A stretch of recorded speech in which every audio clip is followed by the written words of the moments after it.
Welcome to All in the Game, everyone. My name is Reginald, and today I am in Salisbury, North Carolina, between the Maples and the Oaks, and I have with me a very special guest. Her name is Dr. Carolyn Anderson, and just like in All in the Game fashion, we're going to do our introductions after we play our Negro National Anthem.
Okay, well, let's go ahead and get started with our first quarter.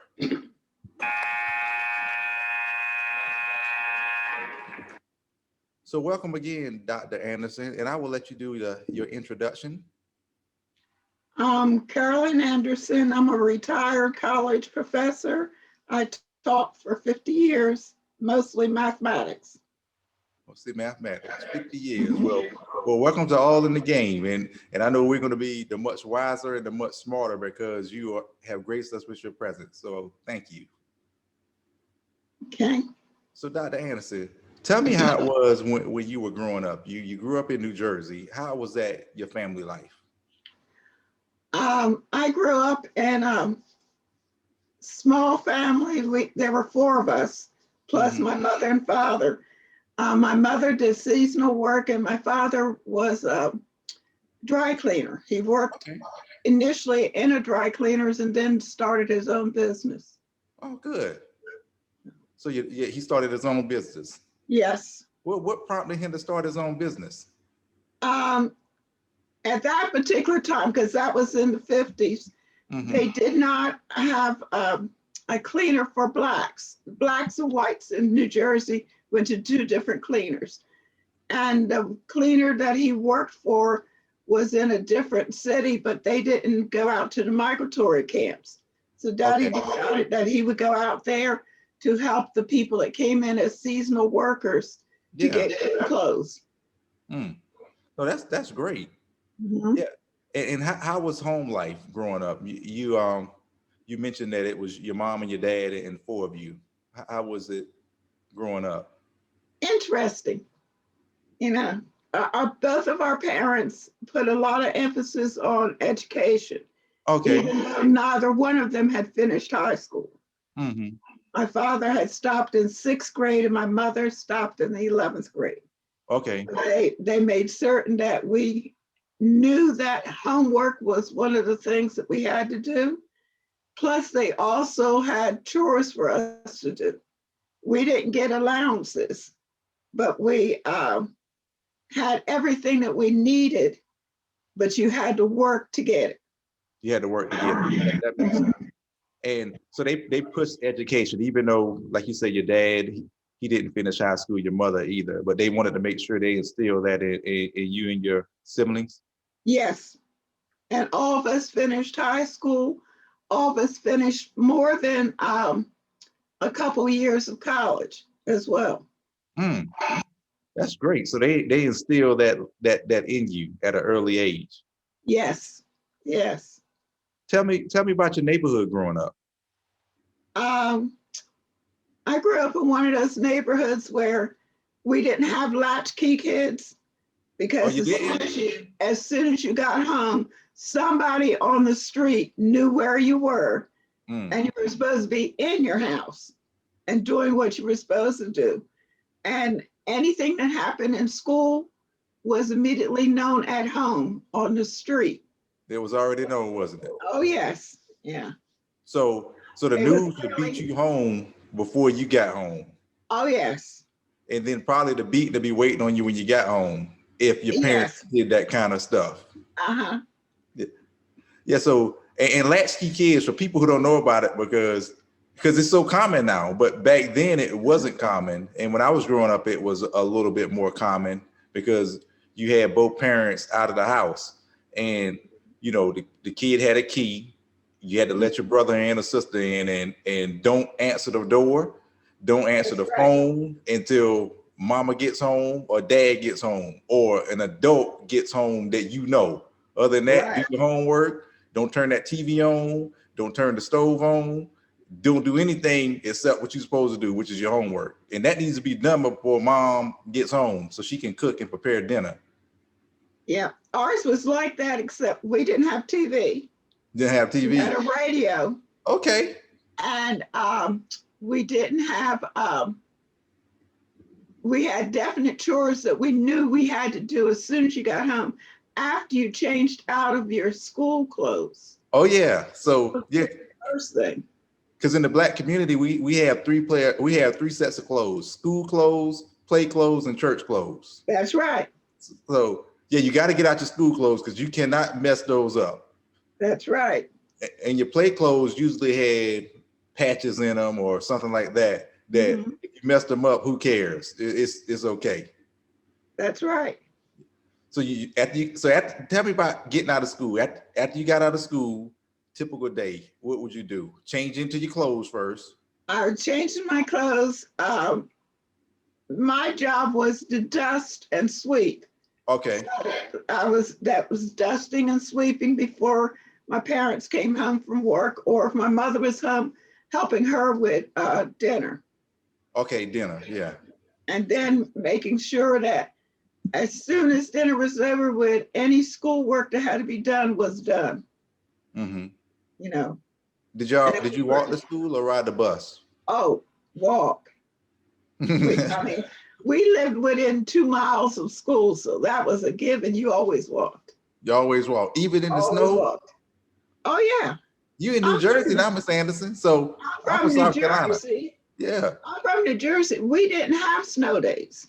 No snow days. No snow days. We went to school.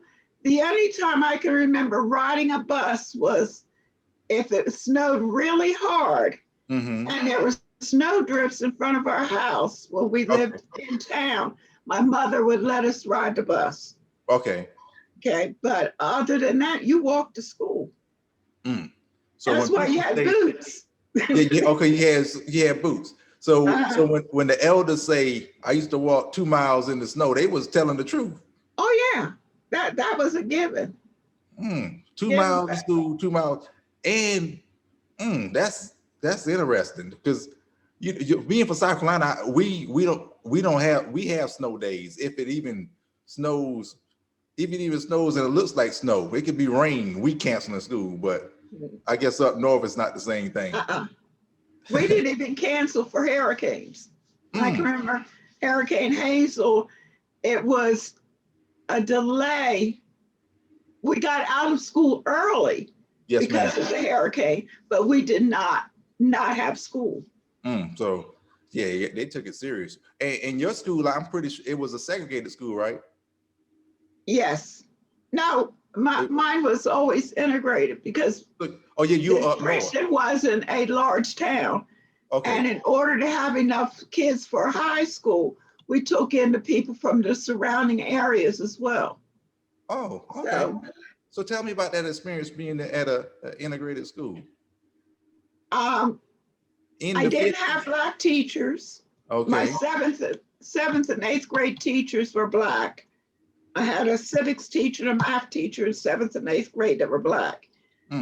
My next Black teacher was my physical ed teacher my senior year in high school.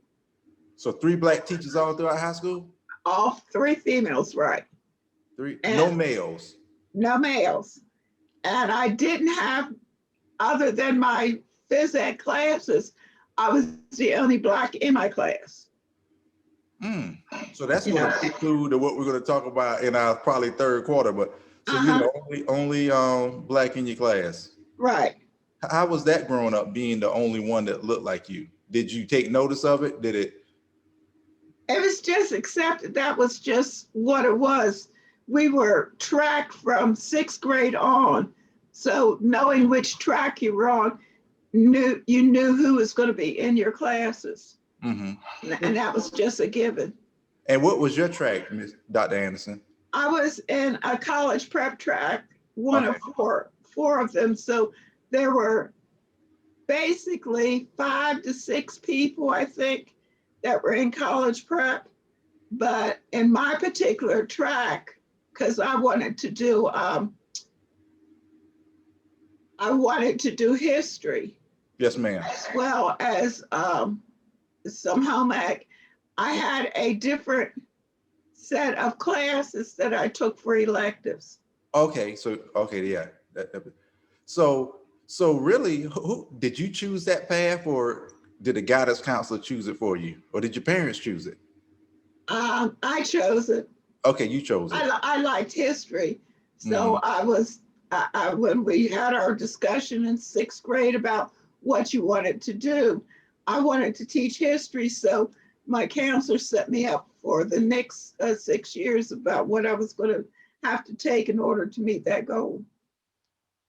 That's interesting, because it seems like back sixth grade you were forward thinking, even though you're not a history teacher and didn't do history. At least you were on the right path to kind of say you on the road. That road led you to what you're doing now. And sometimes in sixth grade, even though people have all this information, all this knowledge, but they're not on the right road. They want to do this and do that. And sometimes that's good to find yourself, but you pretty much discover what you wanted to do, which is teach in the sixth grade.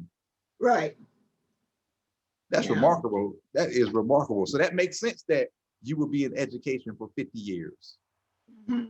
Because if you were in education for 50 years, the job doesn't start when you start the job. It starts way before you start, because you got to get training to be in that environment to transition to that position.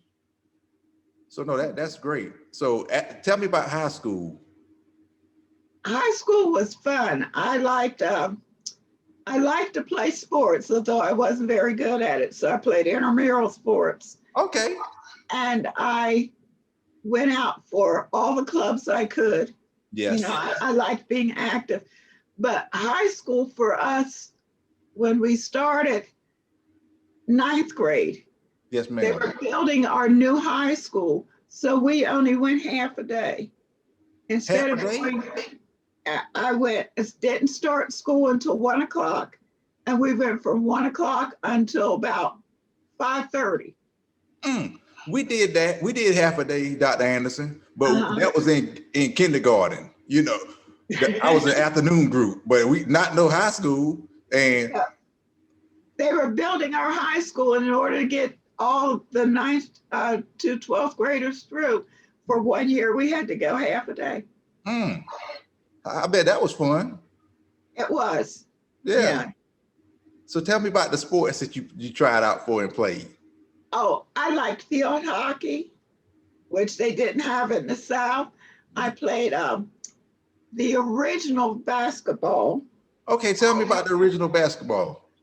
Original basketball, you had 3 players on each side, and you played half court. And you could dribble twice before you had to pass. You were either a guard or a forward, but it was just half court. It wasn't the way that they play now. Dribble 2 times, pass the ball. Pass the ball, right. And if you were a guard, you didn't go past midcourt, because the forwards were on the other side of the line. And they were the ones that would just shoot. So it was guard, a forward, and who else? That was it. So it was 2 guards and a forward?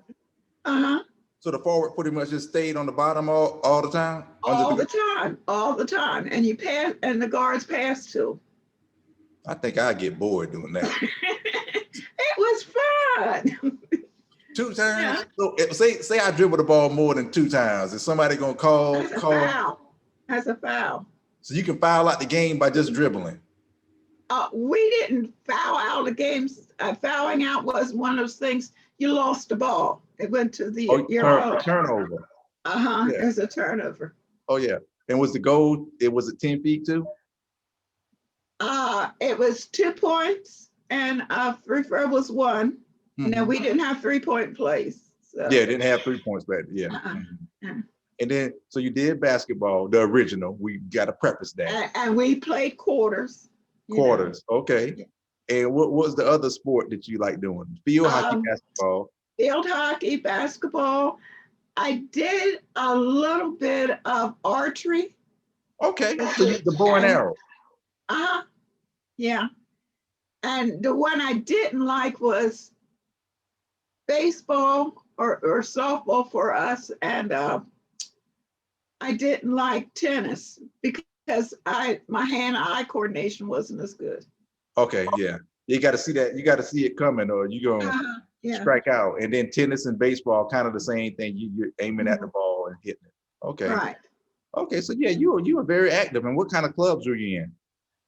The home ec club, math club, science club, and a Spanish club, because I took Spanish for 4 years. Was there a need for Spanish back then? Yeah, we had a lot of people from Puerto Rico that lived near our area.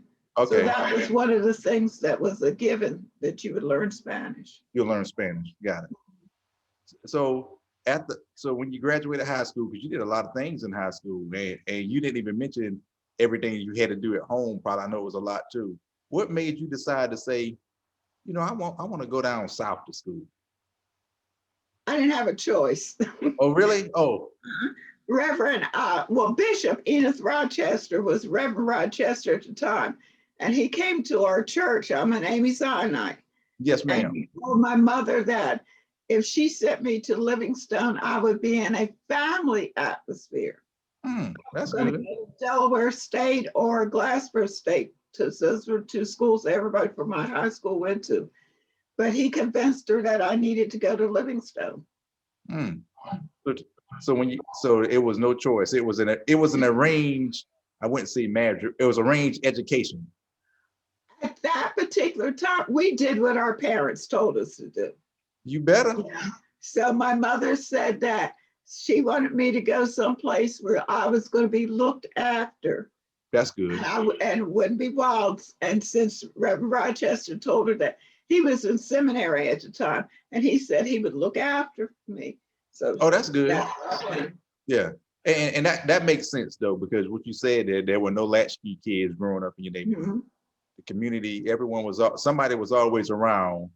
It seems like the community was very tight knit. And then with the Reverend said that he can get you in an environment and it's going to be family oriented. Your mom was like, you know what? It's going to be kind of the same thing that she's used to now and accustomed to. We'll send it out. Right.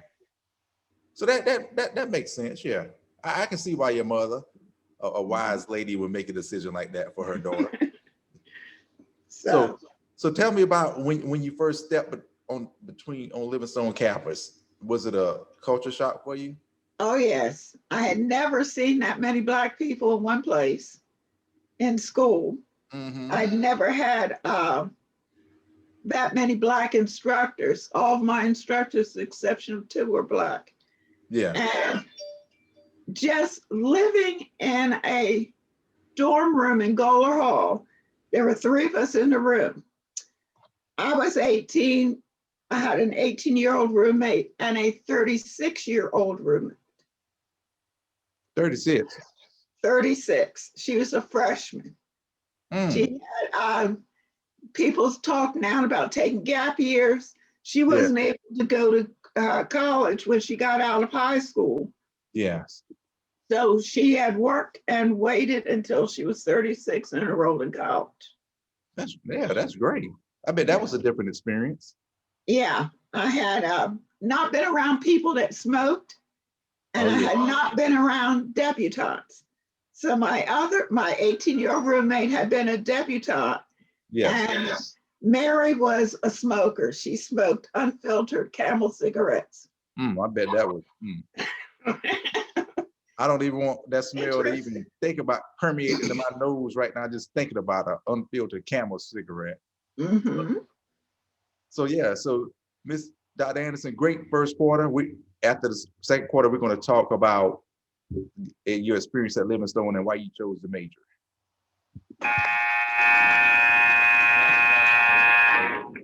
And since you like sports, I got something for you. Okay.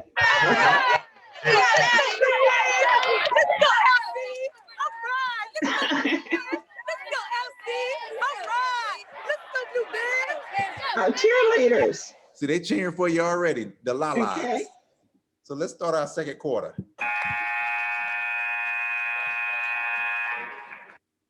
So we talked about growing up in New Jersey, getting down to Livingstone, the family life.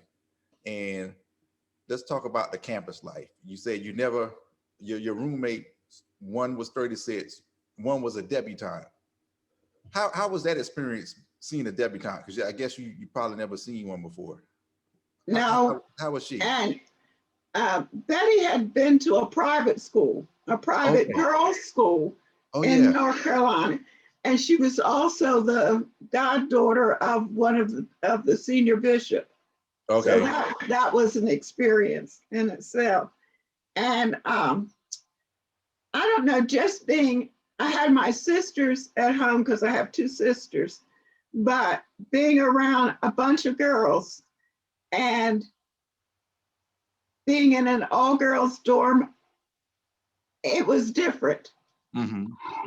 Yeah, and also being from the North, I wasn't used to how talkative females are.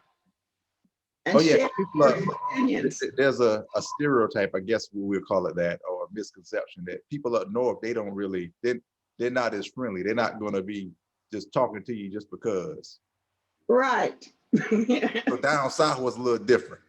Oh yes, everybody knew what you were doing all the time. Did you like that part of the deal? I learned to appreciate it. Okay. Okay. I guess there's benefits in people knowing what you're doing all the time. Mm-hmm. Yeah.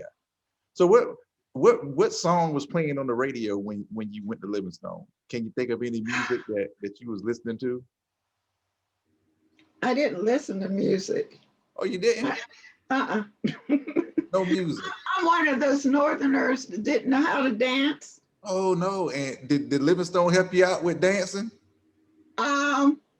I went to dances because I was friendly with someone that wanted to date. Yes. And usually went with other people, so I would go to dances because of that, but not because I enjoyed them. Oh, you didn't enjoy them? Okay. Yeah. So you I were just have two left feet, so I still don't dance. Oh, you don't dance? Oh. We're gonna have to teach you how to do something. I can do a step or two, nothing major, but no, that's funny, Dr. Anderson. So tell me about, you got to Livingstone. Why did you choose? Because like you said, you were on the history track. Why did you choose mathematics? Or did mathematics choose you? Sort of both. Before I left high school, we had our seniors to come back and tell us about the first year of college. Mm-hmm. And they were talking about history teachers were a dime a dozen.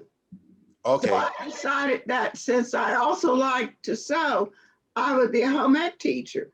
Yes. When I got to Livingstone, I found out that you had to have a major. They weren't going to let you be undecided, and they didn't have home ec for a major. Okay, so they didn't have home ec classes at all. So my freshman counselor suggested that based upon my college board scores, that I choose a science. Okay. I wanted to do biology because I didn't like dissecting pigs. Yeah. So they sent me downstairs in the basement of a Price building to where the science advisors were. I wasn't going to do biology, and I saw the chemistry instructor. I liked chemistry, but that was a little swiveled up old man. And Grady Nelson happened to be the math teacher. So I chose math. Okay. Yeah. So the chemistry instructor, he was an older gentleman. Oh, yes. Okay. So you chose math. I chose math because he was younger and Okay. nice looking. Okay, that makes sense. Yeah. See, Yeah. so colleges, you need to get people in there who look like they Mhm. take care of themselves and not That's older. right. They can be older looking, but just make sure take care of yourself because that does make Mhm. that makes the choice. So that's great. Mhm. So after you chose math, because it sounds like in this day and age you would be on the STEM track because you like Yes. science and you like math, so you would probably be on that track. Mhm. So after you chose math as a major, tell me about what excited you about math. It just made sense to me, and it was easy for me to do. It's one of those things that you could apply a formula and always get a constant result. So that was just an easy choice for me. I'm glad it was an easy choice for you because for math, it wasn't easy for me. I applied some formulas and I didn't get any result. Well, the wrong result. And see, I think the problem with math is, Dr. Anderson, is stop calling it math problems. Call it a math opportunity. You tell me it's a problem and I got to solve a problem, I'm already shutting down like, oh, it's a problem. Tell me it's an opportunity for me to show the instructor or the professor that I'm smart. Then I'll look at it differently. But when you go around and call this a problem, I'm like, uh-oh, it is a problem. Now I'm thinking about this problem and internalizing it, and the next thing I know, it's wrong. So, No. so math wasn't, yeah, you can tell it wasn't one of my fortes. How was the Okay. class size at Livingstone? Um, when we started my freshman year, maybe we had 30, 35 people in the class. Hmm. By the end of my senior year, I think there were 15 math majors Yes, ma'am. because the way that our classes were set up, we took all the science majors took all of the math courses with the exception of the upper level ones for junior and senior year. Okay. So my classes were larger because I was in with all the sciences my first and second year. Okay. Yeah. So when you were at Livingstone, because everybody has this Livingstone experience, I guess it's just Mhm. Black College. They tell all the presidents this when they sign up to be a president of Black College. They say, all right, you look to the left, you look to the right. Somebody is not going to be here next year. Did you get that spiel too? Oh yeah, yeah. So they've been saying that since the 50s? That it's one of those given things. My first day in English class, Mm-hmm. I think we started out with 35 people. And my English instructor told us to take a look around because half of them would not be there second semester. Mm. And this was the English class I was put in was the top class. Yes, And they ma'am. had us to introduce ourselves in English class. And I was in with another person that was from the North. And we were looking around because everybody in our class said they were thou or thou of their class. Yeah, okay, yeah. Coming in. And we found out later that they were in a class of maybe 2 or 3 people. So it was easy to be thou or thou. But Robert and I had graduated from classes where my high school graduating class was larger than the enrollment at Livingstone College. Oh, I bet that was a culture shock. Yeah. Well, you probably had a couple of culture shocks. Number one, I'll name some off just thinking about it. You coming from up north, number one, going down south. You have you like coming from up north down south. Now you're around more African Americans because you wasn't around. You was the only ones, and then just being in that environment where it's you got Black teachers also, Right. and professors. Anything Yeah. else was a culture shock for you? I think the competitiveness of students, because unlike they are now, we always strove to get the highest grades. Oh yeah, yeah. And it was one of those things where when you got back a test paper, you hit it until you could see what your grade was. And then you check to see whether or not the person on the other side of you got a higher grade. Oh, y'all did that too? Yeah, you get your grade and you look at it and don't be looking over my shoulders. And then you open it and like, okay, and you kind of know how your class is. So if I got Right. a 92, that ain't gonna be high enough because somebody got a 99 or a 98. That's right. So That's right. and we just got to figure out who got it. And then we normally look back at somebody and say, "Hey, what'd you get?" And they'll say, "Okay, you had to be the one who messed the curve up." That's right. And we didn't have curves. No curves. That was just not. That wasn't acceptable at all. Did y'all have extra credit? No. None of that. None. No extra credit. So no curves, no extra credit. Just go straight in, do your work, or suffer the consequences. That's right. And teachers were. They wouldn't embarrass you, but if you had been struggling and finally got it right, you would get praised in class, which told everybody else that you had been struggling. Yeah. Right. Yeah. Yeah. It's not really, I guess it's not embarrassing you, but you are letting people know that I didn't get it the first and sixth time, and on the eighth time I got it. So, so yeah, no, so how was campus like as far as were the professors like accessible like you were also, like walking on campus and see them in the student union and in the cafeteria? Yes. Yeah. We had a canteen that we used to go in for snacks and whatnot. And it wasn't unusual to see, well, my math instructor in there playing cards, because that's how I learned to play cards, was because Grady always needed a partner. So you learn to play spades and bid whist. Okay, now spades. See, my parents, they know how to play bid whist and all that stuff. I just couldn't get into it. My older aunts and uncles, but spades. So was you cutting books, Miss Anderson? Was you? Yeah. Hey, but my favorite was double deck pinochle. Hold on now. Wait a minute. Double deck pinochle.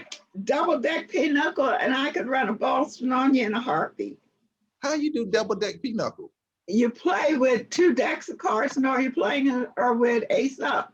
You know, it was a fun game that requires some strategy. It's a lot like playing spades, but you have other things that you can actually have as trump cards. You playing with 2 sets of cards? Right. You know, that was one of those fun type things to do. You know, and it was always you either won or you got up. Oh yeah. You could keep your seat as long as you were winning. So I never heard of that double deck pinochle. 2 sets. Oh yeah, those are the older folks, the folks from the 60s. Yeah, that game too hard for people, especially if you're not a math major. How you gonna keep up with the cards? I mean, it's a logic type things, and you got to be card counters.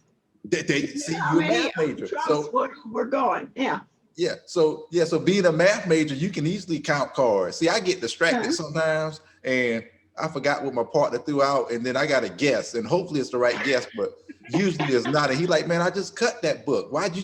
So with 2 sets of cards, I'm like, no, I don't think I'll be getting up before I started. Yeah, and jokers are wild, so it was one of those things. They could be anything you wanted them to be. So you got to play cards with your professor. That's a treat. That's interesting. And so you get to know that person outside of just class also. Right. And my English instructor, my freshman year, was an avid sports fan. So it was nothing for her during World Series time to come in and talk about the World Series before class started. Really? Yeah. Yeah. So at Livingstone, how was the sports teams then? When you were there? They were good. I think they were good. We had some good seasons and some poor seasons. You know, we weren't going to be the best thing that we did was our basketball team got to go to the CIAA my junior year in college. Yeah, okay. At that time, the CIAA didn't take all the teams, they only took the top 4 teams. Yeah, they did. Yeah. So we got invited to the CIAA. They got to go. I bet that was a good experience. Yeah, that's so sports. You had a great campus life, and Julia B. Duncan players also, right? Yes, yeah. Tell me And about that experience. that was one of the clubs that was, you had made it as far as clubs were concerned if you were a member of the Julia B. Duncan players. Hmm. You know, So even if you that was just the won top on these club. teams. Yeah, that was one of the elite clubs to belong to. That What- and sorority life. Okay, so what was so great about the players? I think it was just that it took a lot of hard work, and we did 3 plays a year, 3 or 4 plays a year. So it was all the extra work that you did. And it was a way to get out of enforced study hall and get out of the dorm after dark. Oh yeah, you get out. Yeah. So okay. That's good. So I guess everybody would want to be involved in it. You get out after dark. That's a free Uh-huh. pass. Right. So Because what plays were y'all doing? we did Raisin in the Sun. Why was I going to say that? That was going to be my first one. That was one of the first ones that Yeah. we did. You know. So Raisin in the Sun. What was your That part? was, they were always, I worked on the scenery and with costumes, but those were, all our plays had to be moralistic. So they had to have a moral. That's about it. Yeah, have a moral. So you did Raisin in the Sun. What else did you do? I don't remember because that's the one I remember the most. Yeah, I mean, yeah. And that just came to my head. So I guess that was the go-to play back then, wasn't it? It's the go-to Mhm. now if you want to do something. That play never gets old, does it? And we did one called Mama, but I'm not sure if it was after a play or it was like the TV show that we had. Which one? That's I remember Mama was a popular TV show. Oh yeah. That talked about family life. Okay. So everything had to be moral. Right. Yeah. To make sure, I guess if you present it out there to the community and the students, you had to make sure that they got the message in it and it kind of got down in them. So that's good. And tell me about Delta Sigma Theta. I went to college not knowing about any Greek letter organization at all. And in fact, my first knowledge of Greeks on campus was the second week of school, of regular school, when the Greeks came out. And the first one I saw was the Alphas came out, because that was a Wednesday and they started out with a parade.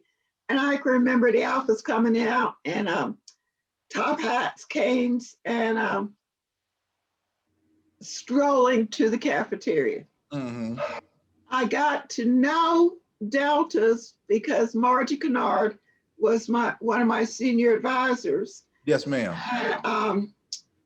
Carol Stewart was another one she was a history major that was involved with some of the things that we did as freshmen. Yes.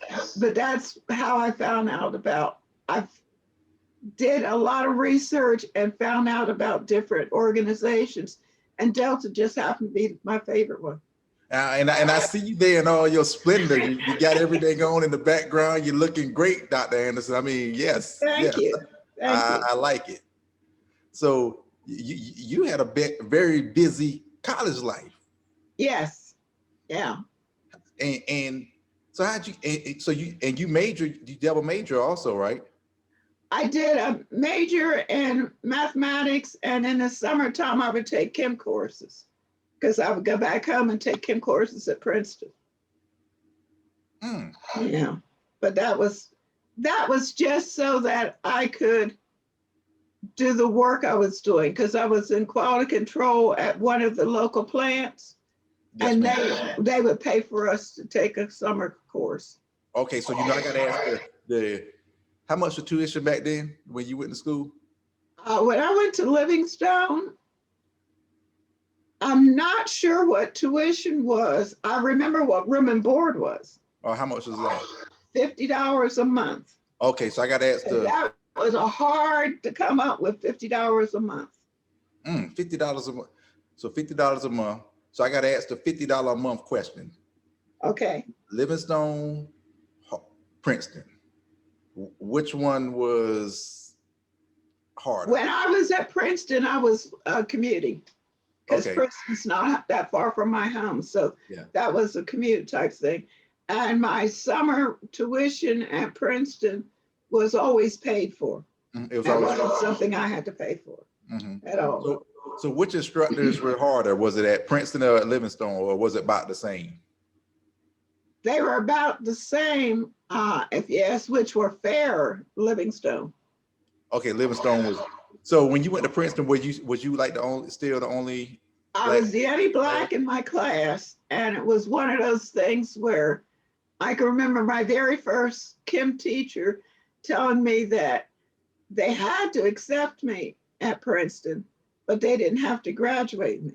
And he had to accept me in his class, but he didn't have to pass me. So he didn't want you to succeed, did he? And he was telling me that I wasn't going to get a grade based upon the fact that I was a Black female. He said, it's nothing against you, but I tell all my female students that he didn't think females should be in chemistry. Yeah. Number one. And he didn't think that we were qualified. Yeah. So what'd you make in the class? I made an A. Okay. That's a motivation for me. If you tell me I can't do something. That's right. I'll show you. Yeah. That's great. So let's talk about graduation. when you graduated college. Okay. When I graduated from Livingstone, it was poured upon us our freshman year that you don't leave school without graduating. And when you graduate, you have to have a job or a plan of what you're going to do after. Oh yeah, you're not going to make Livingstone look bad, are you?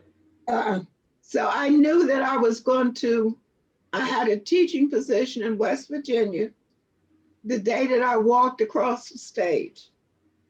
I didn't want to do it, but I had gotten a teaching position. And so that was one of the best things about graduation, was that I was leaving school knowing what I was going to do. That's a great feeling. Yeah, except that the day after I had been looking at going to graduate schools, and I had gotten notice the day before graduation that Appalachian had sent me an application, but they hadn't received it back yet. And I told them I hadn't received it. So I checked with the person that did our mail. Miss Camp said, I sent it to your home because you were graduating. The person from Appalachian came down the day after graduation to do my application so I could get into grad school. And that's how I ended up at Appalachian State for grad school. Really? So it went home, and the person, they came down. It went home, and instead, because he had a deadline for applicants. Yes, ma'am. And he wanted to, it was a federal grant, and they had to have a certain number of Blacks to apply. Yes. And they had to have 25% of the people on the scholarship had to be minority. Yes. So while Bob was walking around, while I was filling out my application, he walked around to the president's office and the registrar's office to get my letters of recommendation and my transcript. And I got on the bus to go home. He went back to Boone. And when I got home 2 days later, I had my acceptance from Appalachian for a full scholarship. Full scholarship. Full scholarship. I didn't have to be a TA or anything. And you was about to go to West Virginia. And I was going to go to West Virginia to teach at a school where part of my duties was also being a custodian, because there were custodians at that school. It was in West Virginia. Yeah. near a mining industry, so they didn't have custodians. Mm-hmm. Yeah, so that's great, Dr. Anderson. So that concludes our second quarter. We're going to go to Okay. halftime, and then we're going to talk about your journey at Appalachian State and then how you got back to Livingstone. Okay.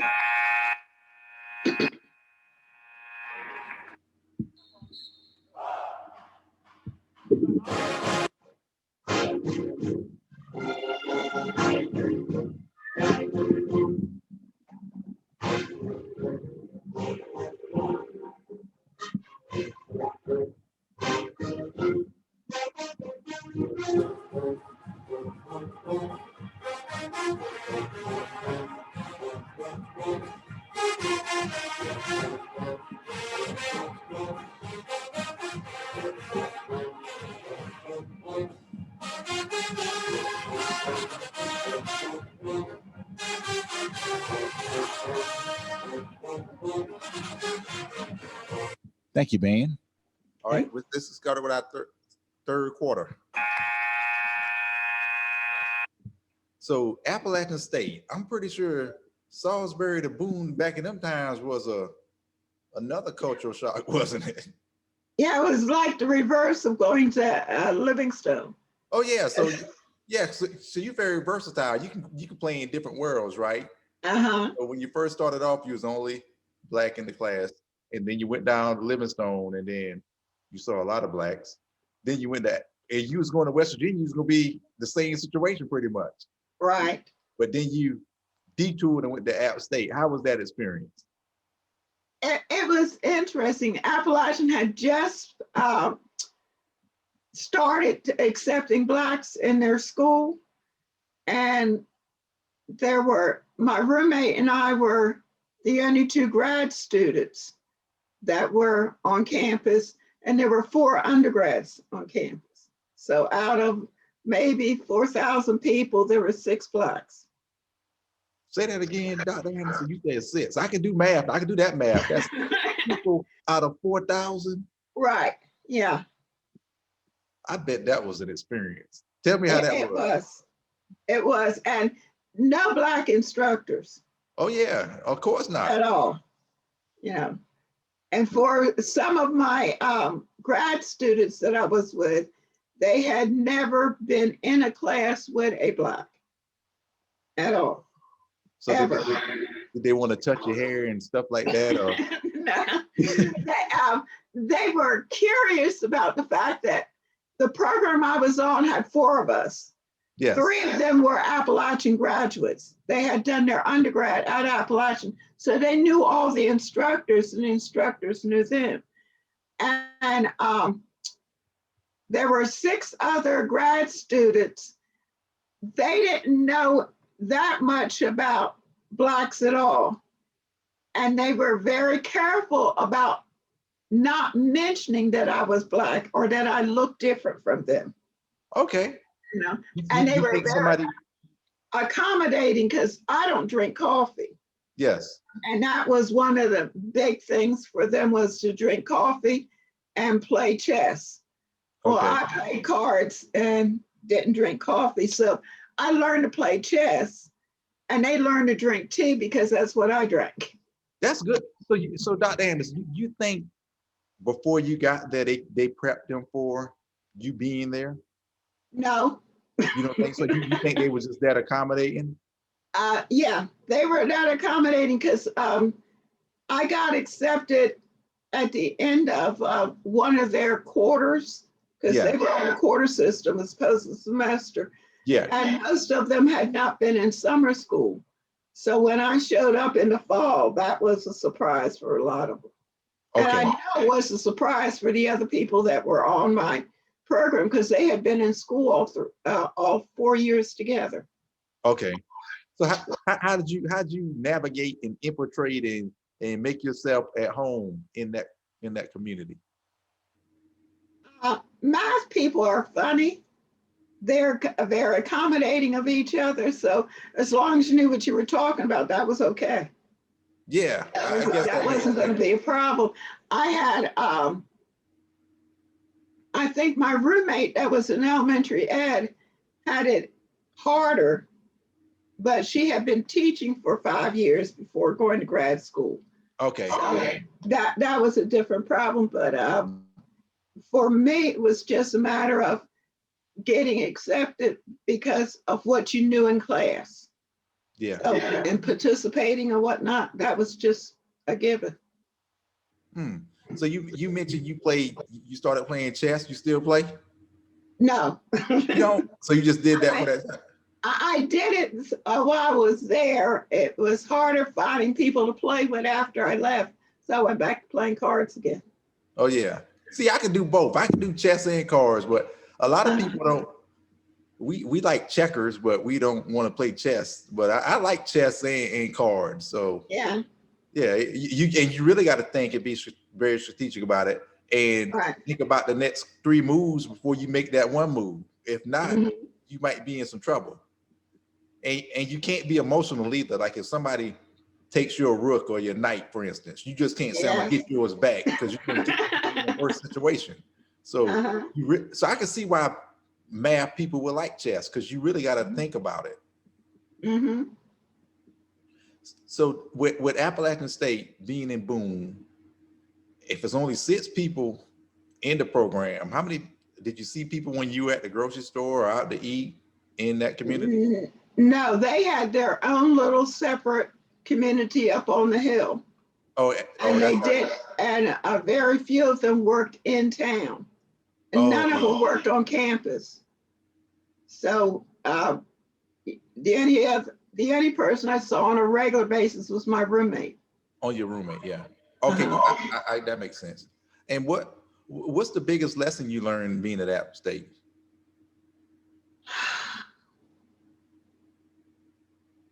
Having an education doesn't mean you aren't a bigot.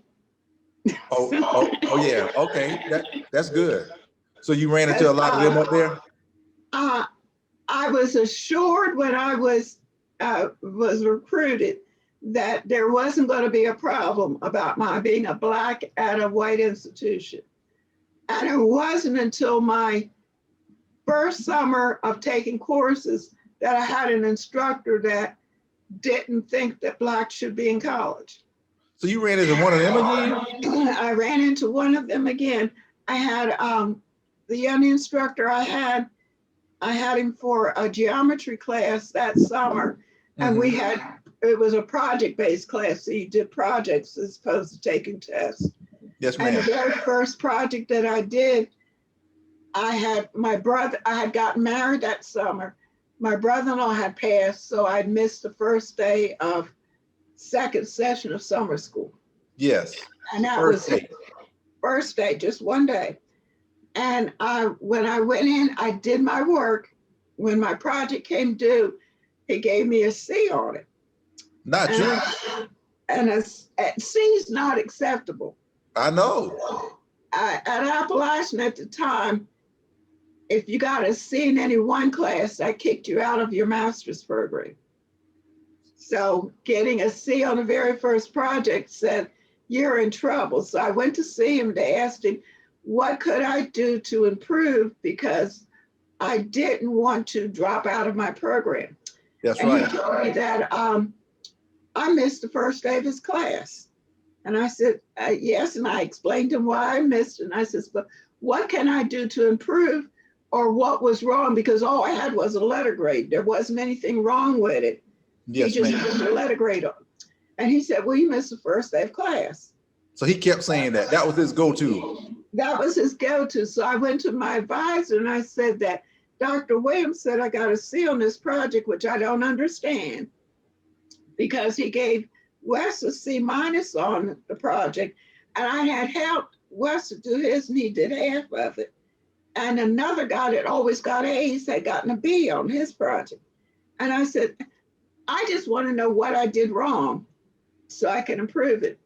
And I said, no, all he keeps saying is that I missed the first day of class. So my advisor went to talk to him. And he said, because I had told him that I was thinking about leaving the program. And he went to talk to the instructor, and he came back the next day and he says, going back to class, no problem. And I said, but what did I do wrong? He says, it has been settled. So I couldn't figure out what I had done wrong. We went to class the next day and we were told to return our projects. They were all going to be regraded. We were given the rest of the projects for the next 4 weeks of class. Yes. We didn't have to come to class. All we had to do was turn in our projects. We found out later that the department had censored that instructor. He was removed from teaching us. And for him not to be able to teach master's students was a big thing. Yeah. At that particular time. And he got censored for the fact that he chose to discriminate in class. See, it don't work, do it? Mm-mm. It don't work. So he hurt his own self. And I ended up with an A out of class. The instructor that took over the class and reevaluated programs said there was no problem with my project. In fact, I had the better project than the person that got another A.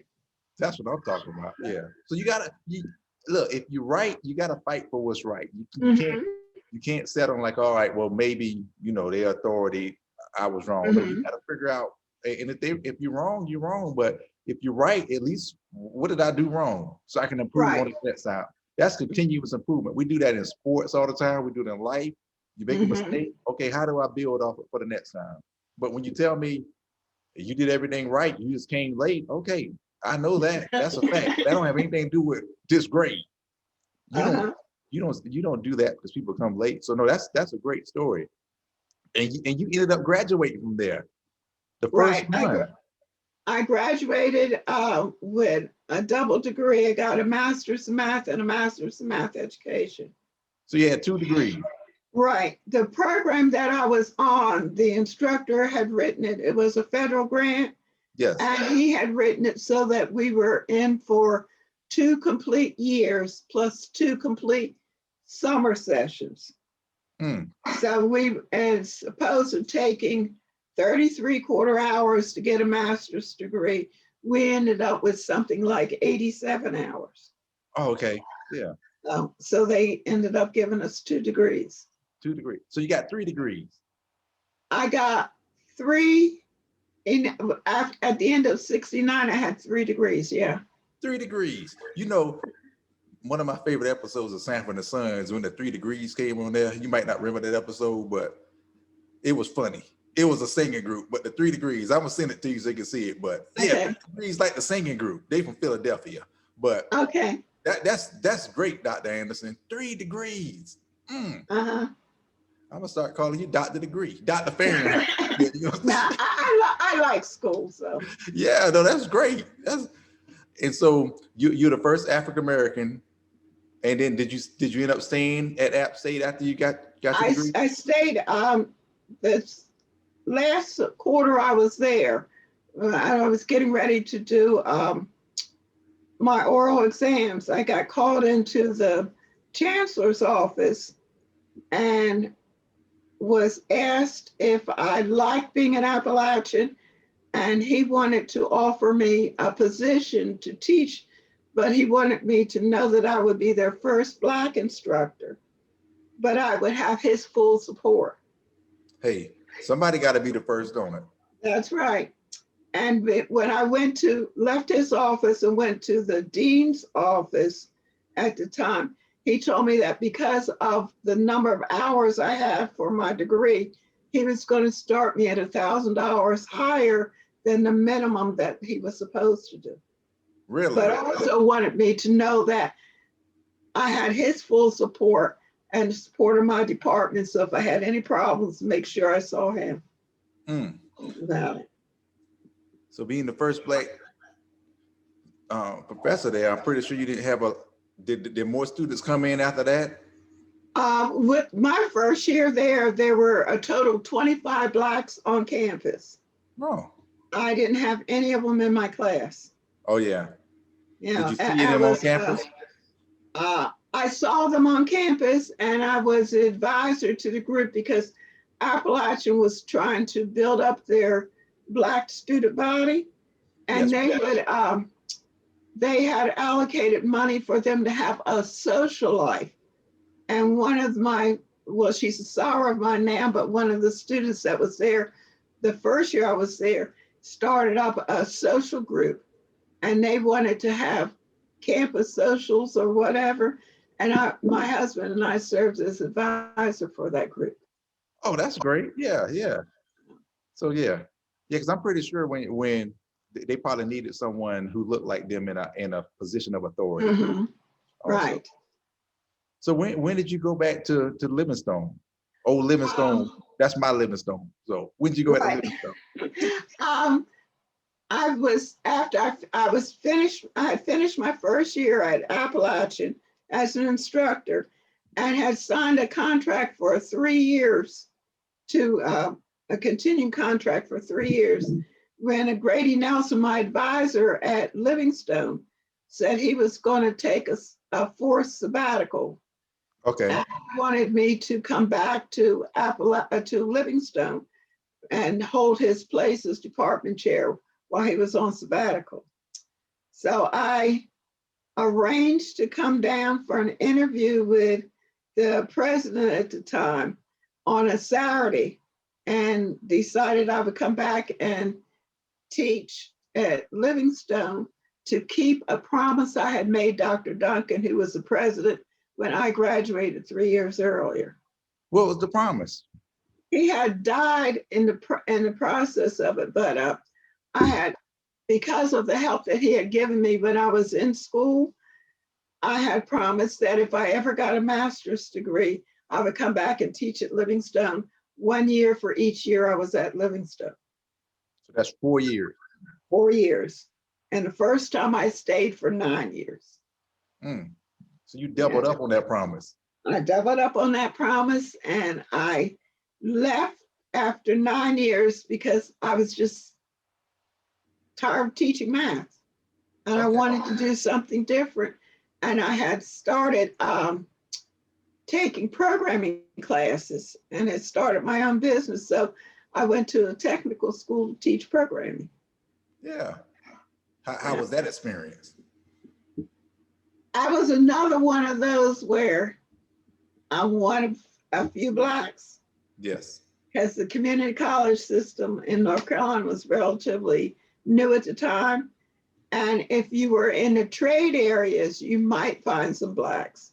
Yeah. But I was in a business and technical area, and there weren't any. Wasn't a lot, yeah. So I went to being the only black instructor that was teaching in that area, and having few black students as well. So you're very comfortable being uncomfortable, aren't you? Yeah. Yeah. I think it's because growing up north, it was just accepted that you do the best you can wherever you are. Mm-hmm. And you're going to strive no matter what. So. No, that's great. Yeah. Well, Dr. Anderson, great third quarter. Fourth quarter, we're going to talk about what you're doing now and how has Livingstone and your education and beyond that prepared you for it.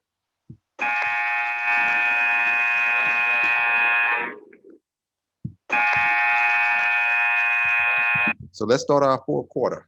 Okay. So great journey thus far. And I know you keep going and you're still going. So tell me about being at Livingstone. I got this shirt on, Trevor Boone's got the shirt. And the shirt says, "Blue Bears make blueprints." And when you think of blue bears making blueprints, tell me what that means to you.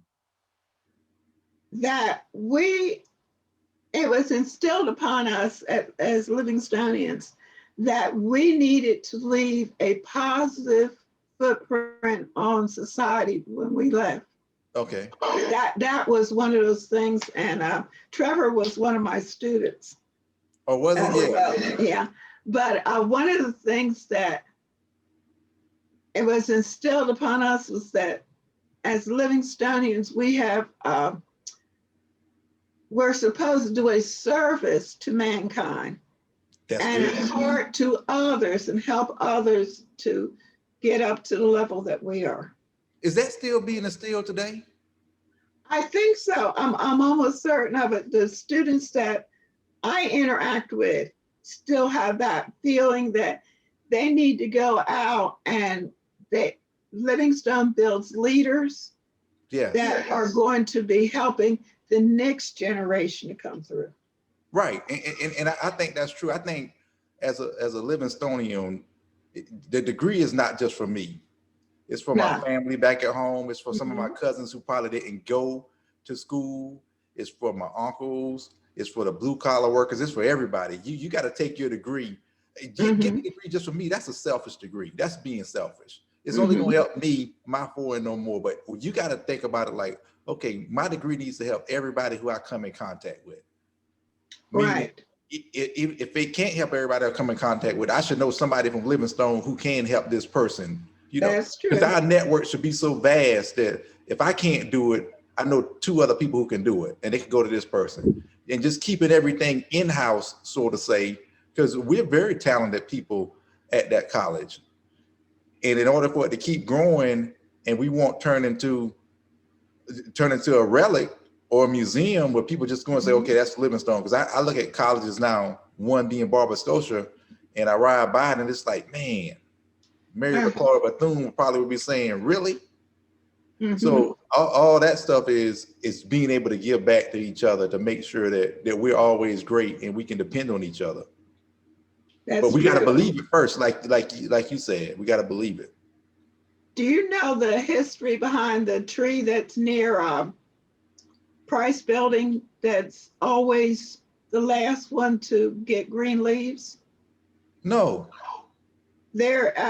Dr. Duncan called it the late bloomer. Okay. And he said that that's what Livingstone does. It gives people a second chance. That you might not bloom the same as everybody else, but just like that tree on campus, you will bloom and you will offer needed shade to whoever needs it. You know what? I need to go look at that, the late bloomer, because a lot of my friends and myself and a lot of my teammates, we were late bloomers. We, through our fault, we didn't do the right thing in high school. But then when we got to school, it was like, you know what? Somebody paying for this. Even though somebody paying for public education, we really see that somebody's paying for this through our scholarship. So we need to make sure we're doing everything we can to be successful, to not fail. Because failure is not an option once you get up there. It's not an option. So late bloomers, I think everybody needs to go, because, I know the maples and the oaks, and I've seen it in gardens. But yeah, for late bloomers like myself and other people, that's a tree that I think I had to visit during homecoming. Yeah, Dr. Duncan was one of those presidents that you will always remember. He walked the campus and he got to know everybody. Yes. He knew them by name, and unlike graduations or now, when you walked across the stage, he said something personal to everybody that graduated. Really? That's good. So he knew you. Everybody in our class. He came to eat with us at least, he and his family ate with us at least 4 times a year.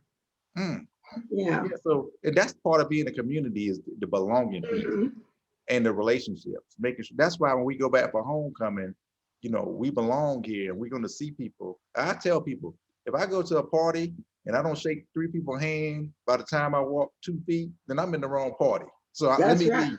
But I got to be stopped and I can't get in. Even though I want to get in, somebody got to stop me, at least 5 to 6 people, like, hey, what's going on? That's how you know you're in the right place. And that's why we always go back for homecoming. Tell me about homecoming at Livingstone. How is it for you going back? It is fantastic. I get to see my former students and their children, and some of them I have taught, which is why I left. I finally ended up leaving teaching, because I was getting ready to teach the 3rd generation of some of them. But it's good to see what they have done. I was looking at our women's basketball team that won the championship in 2000. Yes. And take a look at them, and 2 of the coaches now have PhDs. Yes, Dr. Amy Linder and Kelly Dillard. And you take 3 of the students have PhDs. Yes. And what they have done with their lives, they've all been productive. They are always helping others, Yeah, Yeah, and you know, I think like this because I have a master's in leadership development and Mhm. from Pfeiffer, and I always think like this that if you were the show be you a great leader, you got to be able to duplicate yourself. If you're a Mhm. criminal, you got to make other criminals. If you're That's a right. doctor, you got to make other doctors. So and you did that. You were able to mentor other doctors because you are a leader. You're not really a leader if you can't duplicate yourself. You're just one person. Mhm. But the fact that you did that, like you said, mentioned those two ladies from the basketball team. Yeah, they're doing very well. And that's what Yeah. it's all about. Because now they're going to impact another generation and some Uh-huh. young ladies, and they're going to be doctors, and that's going to impact some more. And that's how Mhm. it's continuous. I think one of the things that I valued most from being at Livingstone was that for my instructors, I wasn't just a number. I Mhm. was a person that they were going to pour into and know that they were going to get something back out of. And after my freshman year of English class, I saw my English instructor all 4 years, went back and worked with her for 3 years. That's great. It's one of those things that once you left the class as a student, you were always being followed by somebody. So Yeah, and Livingstone was that village that was raising everybody.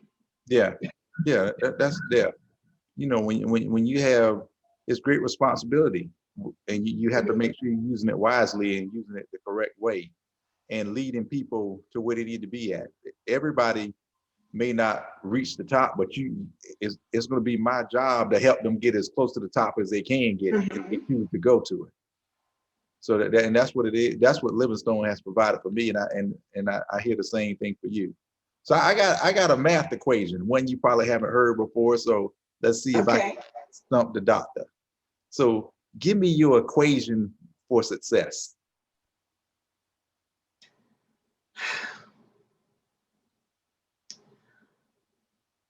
You have to believe in yourself. You know, you have a foundation, but you've got to believe in yourself and you've got to believe that you can obtain whatever it is that you want to obtain. You know, Okay, it might take you longer than you think is necessary, but you will reach that goal. you will reach it. Okay. Mhm. And tell me about your legacy. What is your legacy, Dr. Anderson? I'm not sure I have a legacy. Oh, you got a legacy. I'd like to be, I like to be thought of as a caring person that never stopped caring about others Mm-hmm. and following them through. You Good. know, that was the thing that I talked about Bishop Rochester. Even when I went back to Livingstone to teach as an instructor, I always saw him at Founders Day or something and reminded him of how much he had done to help me to get to where I was. Yeah. So, So I yeah. got I got something to add. I, Mhm. I would say you're a trailblazer. You trail the what you blaze the trail for a lot of people who probably just think if you didn't go to App State and say, you know what, I'm not doing it. What's Mhm. going to happen next? How long is it going to take another grant to get written for another program to get do that? So trailblazer number one, you got 2 degrees there, and Mhm. then coming back to a school making a promise because some people don't even know what a promise is, and you made a promise and kept it and stayed and doubled down plus one and went back. Mhm. So and I'll say a leader. A leader is key because like we mentioned, you're mentoring people now, and you always mentor them. But to be in the game for 50 plus years in education, that says a lot. That's you're not a game changer, and this is all in the game. That's a show, but you're a life changer. And Mhm. so that's that's your some of your legacy. But I would say that, you know, being a trailblazer, being a life changer, mentoring people, just not women, but men also to help them get Mhm. where they need to be at. Because when you describe to be a doctor, you're changing lives. You're going into another income bracket. That's generational wealth. That's just not, true. you know, bachelor's is one thing, but now you got your master's. Now you're going to a doctor. Now we're talking about tenure professors and this, that, and the other. That can change the whole family with just that one move. So that's what I would say. I would say you are a life changer. Thank you. I appreciate that. Well, Dr. Anderson, this concludes our show. But before we conclude any show, and since you are a Livingstone alumni, and I am too, we're going to end with our national anthem. Well, let me end the court first. That's our game, but we're going to end with our national anthem. I mean, our alma mater. Okay.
Well, thank you, Dr. Anderson.